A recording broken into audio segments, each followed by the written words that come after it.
So what am I practicing? I've gotten this question a lot lately, and it seems that a lot of you have enjoyed the more kind of just off-the-cuff things that I've been throwing up about the studio and you know, a little behind the scenes. So I think I'm going to do that more, just kind of show you guys a little bit about my day and what I do and those types of things. Obviously going to be drum lessons, got to be drum lessons, but some other things. And I've gotten a lot of questions about what am I practicing. And so first let me preface this with saying we can't really look at what I'm practicing now without looking at what I came up learning. So I'll explain that real quick, and also what I have to spend a lot of the portion of my day doing. So a lot of my day now is teaching online, as well as recording lessons for future use, those types of things. So I just went through a period at the beginning of this year, and over a 3-week period, I think I recorded 125 different video lessons. And so some of those have already been put out, some will be being put out. Some of them were with my good buddy Roy Mitchell Cardenas, which we're going to do. We're doing a series of lessons on working within a rhythm section. He's the bass player for the band Mute Math, and so lots of cool things coming up. But a lot of times that's what I'm practicing. Like I have to devote my practice time to that. And so so that usually tops the list of what I've got to work on. But I'm going into what I would call another another hibernation phase with my practice time, where it's time for me to work on some new things. Now, what have I been working on for the past couple of years? For about the past 2 years, maybe 2.5 years, I've been tearing my technique apart. So most of my practice time has been spent on a pad, hours at a time, doing very slow tempos, and really breaking my technique apart from the beginning and relearning it all. Over the years, I found there were gaps in my playing. There were things that I would tense up within a certain moment. You wouldn't be able to tell it, except I could tell it. And then it just started kind of piling up. And a few years ago, I kind of got reconnected with my first teacher, one of my first teachers, Henrique de Almeida, who is now at Berklee College of Music. He teaches there in Boston. And we reconnected, and we were walking through the showroom floor and just kind of chatting, and he was showing me some Pisces cymbals. And he was hitting the cymbal, and I wasn't listening to the cymbal at all. I was just watching his hand, and I said, hold on, what are you doing there? Like, he said, well, what do you mean? I said, well, where's your fulcrum? Where's your grip? And he said, there is no fulcrum, and he walked off. And I was like, no, you can't.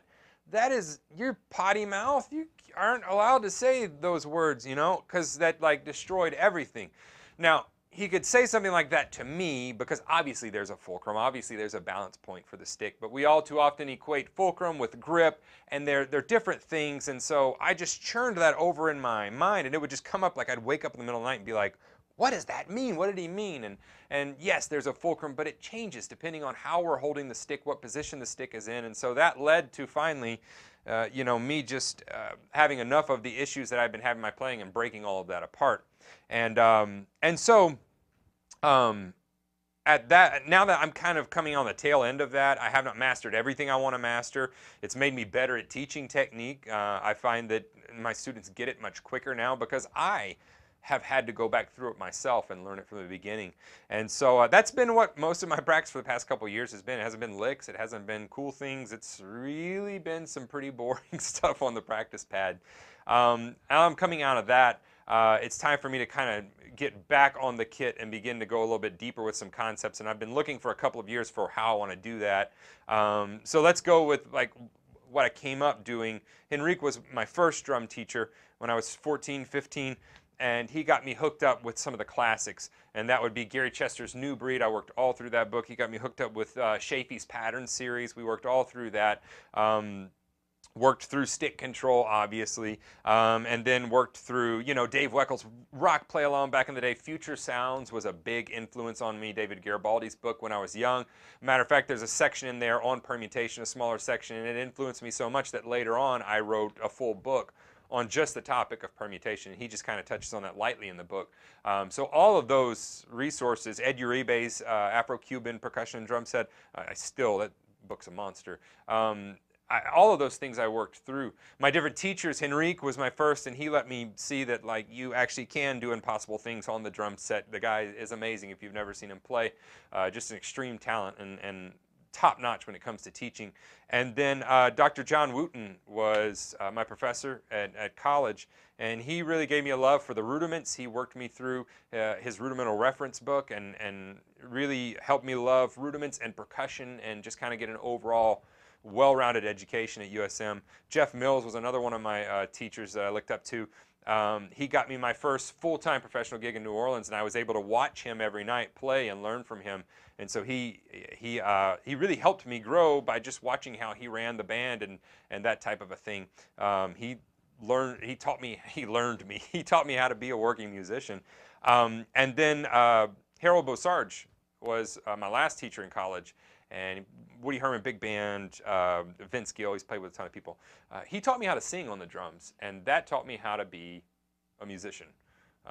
He's really responsible for doing that for me. So all my teachers like played a different role, but then you get older and you start doing this full time, and then it just becomes humdrum, and I am always wanting to push myself. I found the thing that great players and great teachers that I've been fortunate enough to meet have in common is they're always trying to learn something new. Like they're always open to learning. And so I always try to replicate people that I admire, not copy them. I try to see the things in them that I would like that. And so I always start in my, Kelly makes fun of me sometimes. She's like, you're always trying to like learn something new or, do something better. And I said, well, I just feel like if I'm not growing, then I'm not doing anything. I'm dying. So I want to be growing.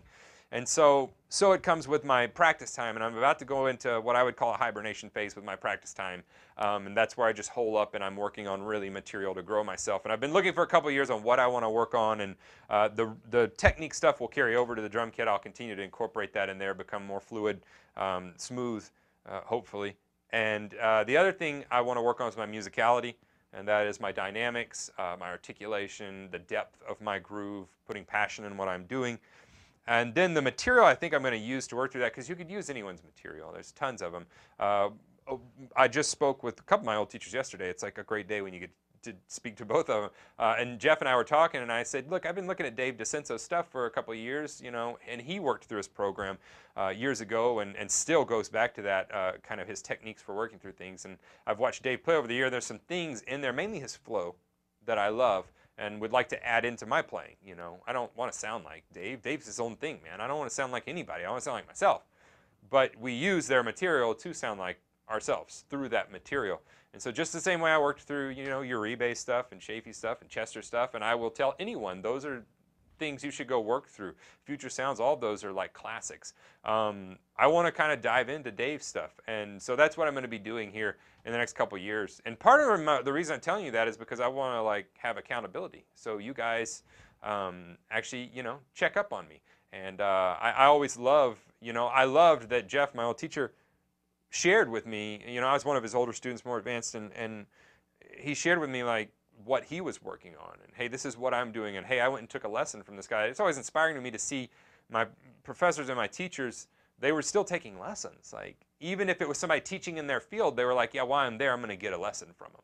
Because they know they can always learn something. So that's what I'm going to be practicing. I'll continue being miserable with my technique. At first I started with hand technique and foot technique at the same time, and then I just went into a depression because I couldn't play the drums. So I backed it off just to hand technique. Later, after I get finished with that, I'll dive into foot technique. But for right now, I'm going to finish up all the hand technique I'm doing, applying that to the drum set. More musical. That's what I want to play, is more musical. So more dynamics, more passion into what I'm doing. I want to flow better, and I'm going to use Dave DeCenso's some of his resources out there. I think I'm going to dive into those. And that is what I'm going to be doing in my practice time. But what are you doing in your practice time? Put that in the comments section down there, because it matters what I'm doing to me, but it also matters to me what you're doing. And that really ultimately matters the most to you, is what are you doing? Have you thought about it? Have you planned it out? And I've been thinking about Dave DeCenso stuff for a few years now, and I've just finally gotten to a point where I want to go through it, and it's time for me to do something, and that's what I've decided to do. Before it was technique, and for 2 years, I've been on technique on a pad. And that may seem like a long time, but you can't learn anything unless you take it to that deep level. And so that's what I want to do with all this stuff. So put down in the comments section what you are working on in your practice time, or maybe you haven't planned. Maybe you need to think about that. And whatever you do, I'll see you back here in the next video. Maybe a lesson, maybe a studio tour. We'll see.